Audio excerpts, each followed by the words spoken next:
Bonjour chers amis, nous allons traiter aujourd'hui d'un sujet très intéressant et très d'actualité, la colère.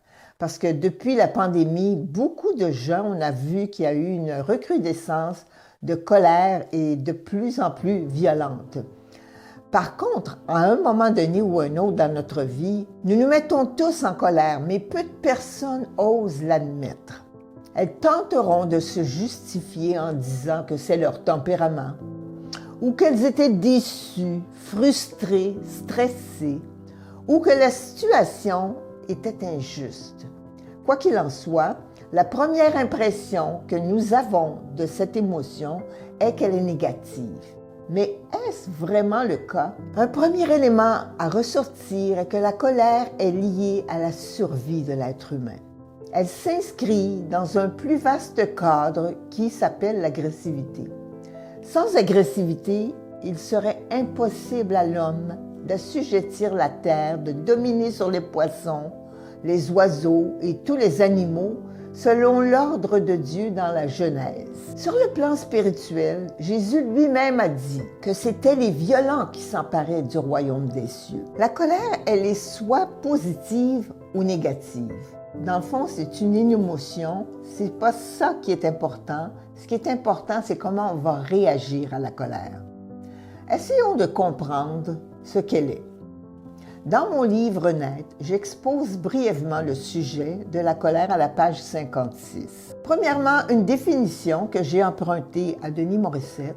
La colère est un sentiment intérieur d'irritation et de frustration qui pousse l'individu à réagir envers ce qu'il croit être l'objet de sa frustration. D'après cette définition, on voit bien que l'individu réagit à ce qu'il croit être l'objet de sa frustration, donc de sa propre perception. Mais est-ce que la perception est vraie? Pas nécessairement. La perception, c'est ce que je me dis à propos de ce qui arrive, arrivera ou est arrivé. Je peux être très sincère et avoir une pensée erronée. Il y a différentes sortes de colère. Premièrement, la colère est un violent accès d'humeur, un mouvement d'hostilité envers quelqu'un ou envers quelque chose. J'ai déjà suivi un cours sur l'exploration de notre monde émotif par le groupe GEM et on nous disait que l'hostilité avait deux fonctions. La première, elle nous prépare au combat. Nous voulons défendre notre système de valeurs. Nous voulons mettre fin aux événements indésirables. Deuxième point, c'est qu'elle nous valorise en utilisant l'intimidation. Nous rendons le combat inutile en intimidant l'autre. La plupart des conflits peuvent se régler par une soumission de l'un face à l'attitude d'une autre personne qui est parfois intimidante. Personnellement, j'ai été mariée à un homme qui était violent, colérique. Et à vrai dire, dans les années où j'ai vécu ce mariage, on demandait à la femme d'être soumise. Mais la soumission, elle peut avoir deux visages. La soumission, tu peux la faire par amour, mais tu peux aussi la faire par peur. Moi, j'avais peur de mon mari et c'était vraiment pas une bonne base. J'obéissais, je me soumettais, mais à l'intérieur de moi, j'avais une grande colère. Et cette colère-là, ce qui arrive, c'est qu'elle va se transformer en révolte parce qu'elle n'est pas saine. C'est quoi la révolte? C'est une colère envers la vie, envers la société, envers les situations qui nous arrivent. Dans le fond, toutes les choses qui nous déplaisent.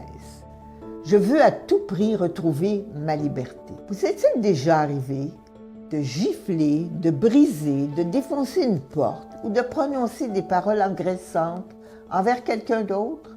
Moi, avant d'être chrétienne, ça m'est arrivé très souvent. Et je peux vous dire que ce n'est pas la bonne façon de gérer notre colère. Cela nous laisse un sentiment de culpabilité.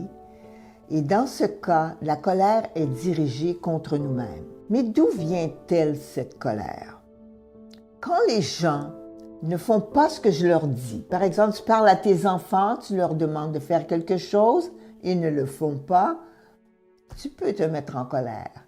Quand les choses ne marchent pas à notre goût, quand on ne trouve pas correctes les réactions d'une personne ou d'un animal envers nous, enfin, quand les autres ne se comportent pas comme moi, je me comporte envers eux. Il y a une constante dans toutes ces affirmations. Moi. On dit me, myself and I en anglais. Si je ne gère pas immédiatement cette colère, elle va s'amplifier. C'est ce que l'apôtre Paul nous indique dans Éphésiens 4:31. Il y a vraiment une gradation dans la colère. Que toute amertume, toute animosité, toute colère, toute clameur, toute calomnie et toute espèce de méchanceté disparaissent du milieu de vous. J'ai un ami pasteur, Benoît Lavergne, qui lui travaille beaucoup pour la relation d'aide. Il a aussi élaboré un tableau qui nous indique la gradation d'une frustration qui nous conduit à la colère, d'une colère qui nous conduit à la haine. Son tableau se trouve dans mon livre à la page 57 et les définitions apparaissent aussi. Ça peut être un outil très utile pour identifier où nous en sommes dans la colère. Une autre personne aussi que j'ai rencontrée, M. John Régier, qui travaille pour l'organisation Cœur à Cœur aux États-Unis, a noté 4 réactions que les personnes font face à la critique ou à l'offense. Par exemple, il y a des personnes qui vont éprouver des sentiments de rejet. Leur réaction, elles vont se replier sur elles-mêmes. On appelle ça, dans le langage de la criminologie, la victimisation. C'est quoi la victimisation? C'est de focusser uniquement sur notre blessure. Et c'est très mauvais parce qu'on ne peut pas entrer en relation avec les autres personnes. C'est difficile parce que la personne est trop focusée sur elle-même. Une autre réaction, je me mets en colère envers les autres ou envers moi-même. Notre réaction dans ce temps-là, c'est qu'on cesse de parler. Une troisième façon, c'est je suis déprimé ou découragé. Je réagis de cette façon-là et ma réaction, c'est que je vais me retirer émotionnellement. Enfin, d'autres personnes réagissent en étant très angoissées. Leur réaction va pouvoir aller jusqu'à la dissociation. C'est quoi la dissociation? C'est quand on perd la mémoire même de ce qui nous est arrivé. On est complètement, notre tête et notre cœur est complètement dissociés. On n'arrive pas à se rappeler. Donc, il nous appartient de trouver la façon dont on réagit personnellement. Moi, je sais que j'ai tendance, quand je suis en colère, à me replier sur moi-même et je cesse de parler. Et c'est très dangereux parce que je pourrais rester des années sans parler. C'est ce qui m'est arrivé d'ailleurs suite à l'événement de l'école polytechnique quand mon fils est entré à l'école, a tué 14 jeunes filles et s'est enlevé la vie. J'étais tellement en colère et tellement dans l'incapacité de dépasser cet événement que j'ai été en silence pendant 17 ans, incapable de parler de cet événement-là. Comment pouvons-nous arriver à maîtriser ou à gérer notre colère? Ici, je vais reprendre le modèle de mon amie Annette Stanwyck sur le processus de guérison des blessures émotionnelles. À gauche, on voit qu'il y a un sentiment de colère dès qu'une blessure se produit. Et comme on vient de le voir, il y a 4 réactions qu'on peut avoir. On peut se mettre en colère, on peut avoir un sentiment de rejet, ou on peut être déprimé, ou on peut être angoissé. On a chacun notre façon de réagir. L'important, c'est de connaître notre façon de réagir à la colère si on veut changer quelque chose dans le processus. À droite, on a comme un engourdissement. Engourdissement par la peur. Donc, dès qu'un événement, qu'une blessure arrive, ces 2 choses-là, la colère et la peur, entrent en ligne de compte. Quand on a la peur, on est vraiment comme engourdi. Engourdi au point qu'on peut être paralysé et on peut parfois être incapable de réagir. Dans les 2 cas, j'ai un choix à faire. Je continue ma vie et j'entame un processus de guérison où je paralyse, je vis dans le déni, dans la victimisation. Certaines personnes abandonnent complètement parce qu'ils ne peuvent pas faire face à leur souffrance et d'autres, malheureusement, vont se suicider.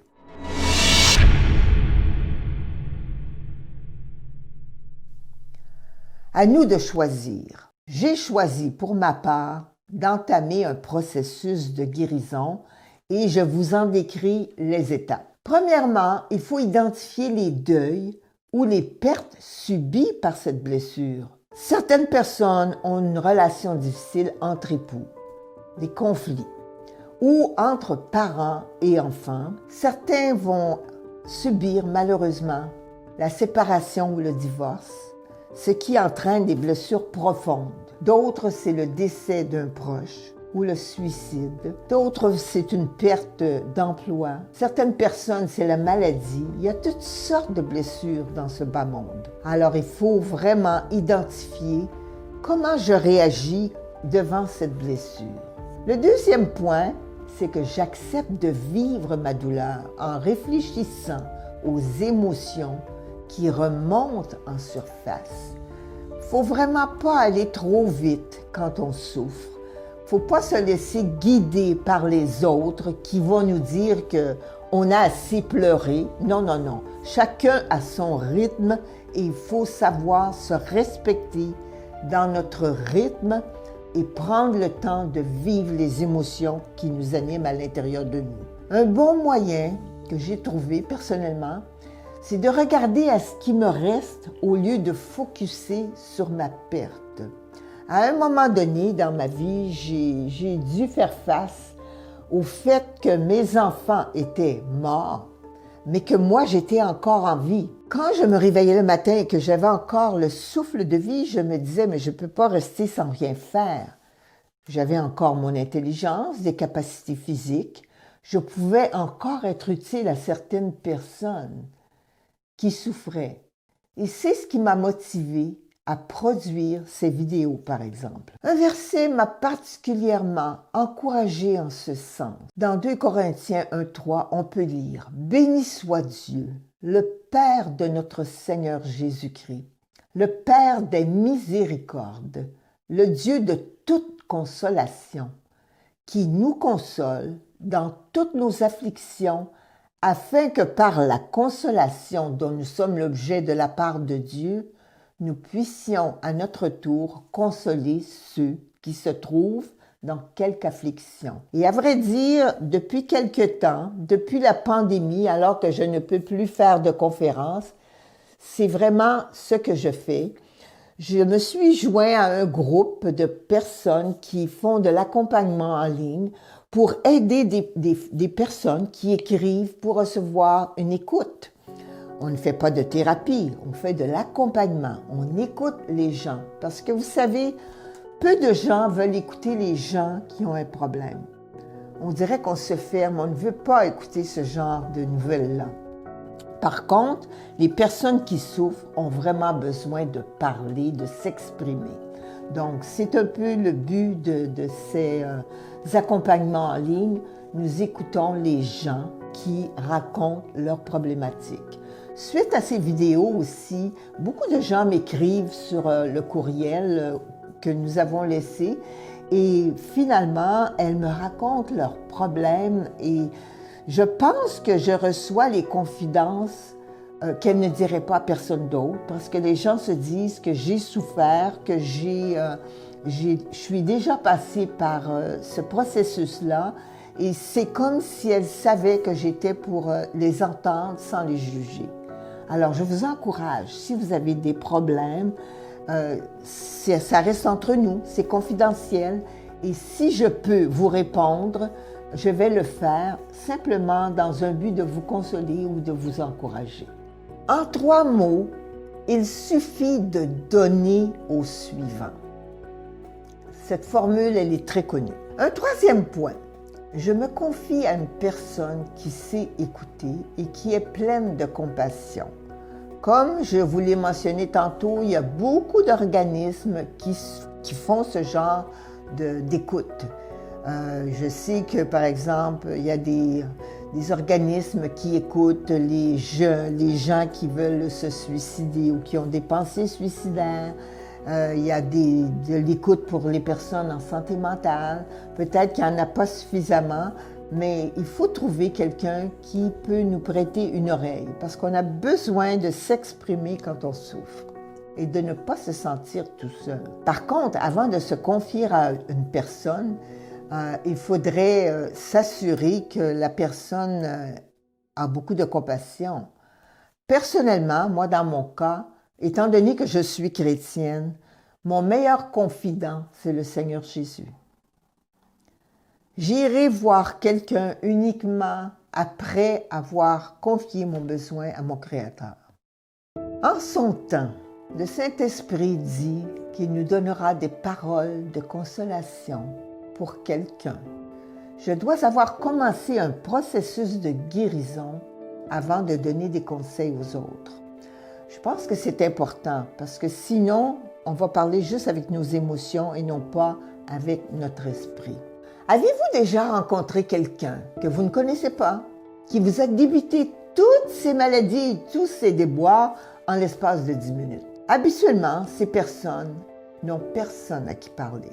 Elles déversent tout simplement leur trop-plein d'émotions, probablement pour recevoir un peu d'attention. Mais à votre avis, est-ce la meilleure façon de gérer nos émotions? Je ne crois pas. Un autre point, je décide de lâcher prise devant l'incompréhension de ce qui m'arrive, mais j'examine mes réactions afin de prendre les bonnes décisions. On a vu plus haut, encore une fois, 4 façons de réagir. Je me sens rejetée, je suis en colère, je suis déprimée, je suis angoissée. Admettre, c'est faire un pas vers la compréhension de soi et des autres. Admettre que je suis déprimée, admettre que je suis en colère, admettre que je suis angoissée.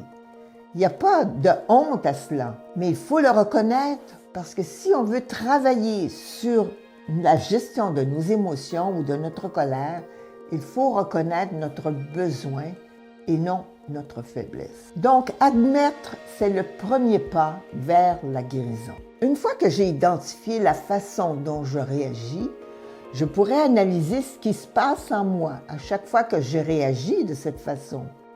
Je peux m'arrêter, réfléchir, en me posant par exemple les questions suivantes. Mais quelle est la source de ma colère ou de mon émotion? Qu'est-ce qui me fâche ou me trouble dans tout cela?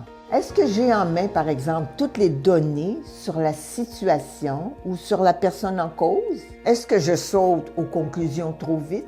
Ce sont les questions qu'il faut se poser. Et plus on va le faire, plus on va analyser à chaque fois que notre émotion de colère monte, pourquoi je me suis mis en colère? On va le reconnaître de plus en plus rapidement par la suite et on va pouvoir réagir de la bonne façon plus vite. À un moment donné, alors que j'examinais mes propres réactions et ma propre colère, j'avais comme une frustration intense en dedans de moi, de la rage même, de la rage. C'est incroyable, la rage. Puis je disais, mais Seigneur, d'où ça vient cette rage? Et j'ai trouvé dans le psaume 34 une belle phrase qui disait « Quand un malheureux crie, l'Éternel entend, et il sauve de toutes ses détresses. » Le croyez-vous?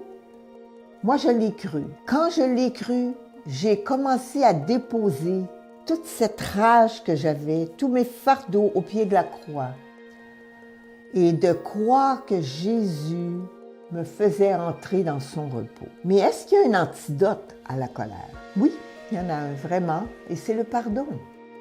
Lorsqu'il est impossible de régler un différend avec quelqu'un, il faut sérieusement envisager le pardon. Les personnes qui sont colériques ont souvent été victimes de rejet dans leur vie, abusées ou négligées sérieusement. Tout au fond d'elles-mêmes, elles en veulent à ceux qui les ont blessées. Elles en veulent parfois à Dieu, à tout le monde.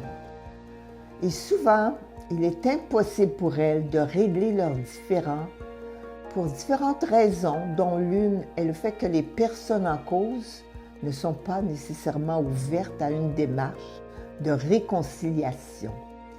La seule alternative qui reste est le pardon. Et le pardon constitue une façon de se débarrasser, de lâcher prise sur un passé difficile, médiocre, et de préparer un avenir différent, positif. L'an dernier, je suis allée en France pour une conférence sur justement la colère. Et à un moment donné, c'était l'émission « Ça commence aujourd'hui ». Et j'avais quelqu'un à mes côtés qui lui aussi avait subi un drame dans sa vie, mais la personne n'était pas encore décédée. Et je parlais justement du pardon. Et je n'en revenais pas parce que l'autre personne n'arrivait pas à croire que je pouvais pardonner à mon fils, pardonner à ma fille leur suicide, pardonner, Seigneur, à la vie, pardonner à moi-même le fait que je n'avais pas vraiment eu une vie si facile. Pardonner toutes les familles, les gestes que mon fils avait faits à leur égard et qui les avaient amenés dans un traumatisme incroyable. Et j'avais appris cela en criminologie alors que je faisais la justice réparatrice. Et on nous avait dit, quand vos enfants sont morts, vous pouvez demander pardon en leur nom aux personnes qu'elles ont blessées. Et c'est ce que j'ai fait, ça a été un de mes premiers gestes publics d'ailleurs, de demander pardon aux 14 familles qui avaient été dans le deuil à cause du geste dément de mon fils. Les gens me disaient, mais pourquoi? C'est pas toi qui as fait ça? Pourquoi tu demandes pardon? Mais moi, je le faisais justement pour lâcher prise, pour me libérer de ce fardeau à l'intérieur de moi. C'était un peu la même chose avec l'émission « Ça commence aujourd'hui ». La personne à mes côtés n'arrivait pas à croire que je pouvais pardonner parce qu'elle était incapable de pardonner. Tout ce qu'on peut faire dans ces moments-là, quand les personnes ne sont pas ouvertes au pardon, c'est de prier pour elles. De prier qu'elles puissent à un moment donné réaliser que finalement, elles vont se libérer d'un lourd fardeau si elles peuvent pardonner. Le pardon, c'était l'exhortation de Jésus lui-même lorsqu'il a enseigné à ses disciples comment prier. Par exemple, dans la prière du Notre Père, que la majorité d'entre nous connaissons, il est dit « Pardonne-nous nos offenses, comme nous aussi nous pardonnons à ceux qui nous ont offensés. » Donc, si je veux être pardonné de mes offenses, il faut que je puisse pardonner. Dans la vie, on récolte toujours ce que l'on sème. C'est un principe biblique. Pardonnez et vous connaîtrez la joie, l'amour, la satisfaction personnelle qui vous poussera finalement à servir les autres. C'est la grâce que je vous souhaite tous. Soyez bénis et à la prochaine.